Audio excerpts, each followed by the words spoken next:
P C Mohan ಅವರು ಒಳ್ಳೆ ಕೆಲಸ ಮಾಡಿದ್ದಾರೆ. ಮತ್ತು ಯಾವಾಗಲೂ ಅಸೆಂಬ್ಲಿಗೆ ಬರ್ತಾರೆ, ಬಂದು ಜನರ ಕಷ್ಟ ಎಲ್ಲ ವಿಚಾರಿಸ್ತಾರೆ, ಮಾಡ್ತಿದ್ದಾರೆ. ಅದ್ರ ಜೊತೆ ಎಮ್ ಎಲ್ ಎಗಳು ಇದ್ದಾರೆ, ಸುರೇಶ್ ಕುಮಾರ್ ಸರು ಇದ್ದಾರೆ, ಅವರು ಒಳ್ಳೆ ಕೆಲಸ ಮಾಡ್ತಿದ್ದಾರೆ, ನಮಗೆ ಸ್ಪಂದಿಸ್ತಿದ್ದಾರೆ. ಹೌದು, ಈಗ ನಮ್ಮದು ಗಾರ್ಮೆಂಟ್ ಫ್ಯಾಕ್ಟ್ರಿ ಇದೆ.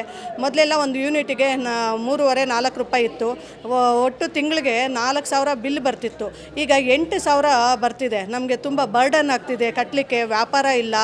ಈ ಕಾಂಗ್ರೆಸ್ ಸರ್ಕಾರ ಬಂದಾದಮೇಲೆ ನಮಗೆಲ್ಲ ವ್ಯಾಪಾರ ಇಲ್ಲ. ಕರೆಂಟ್ ಬಿಲ್ ಅಷ್ಟು ಜಾಸ್ತಿ ಮಾಡೋಂಥ, ಎಲ್ಲರಿಗೂ ಫ್ರೀ ಕೊಡ್ತೀನಿ ಅಂತಿದ್ದಾರಲ್ಲ, ನಮಗೆ ಆ ಫ್ರೀ ಬಸ್ಸೆಲ್ಲ ನಾವೆಲ್ಲ ಬಸ್ಸಲ್ಲಿ ಓಡಾಡೋದೇ ಇಲ್ಲ. ನಮಗೆ ಬಸ್ ಫ್ರೀ ಬೇಕಾಗಿಲ್ಲ. ಅವ್ರು ಏನಾದರೂ ಫ್ರೀ ಕೊಡಬೇಕಿದ್ದರೆ ಒಂದು ಎಜುಕೇಷನ್ ಕೊಡ್ಬೋದಿತ್ತು, ಒಂದು ಮೆಡಿಕಲ್ ಕೊಡ್ಬೋದಿತ್ತು, ಆ ಥರದ್ದು ಕೊಡ್ಬೋದಿತ್ತು.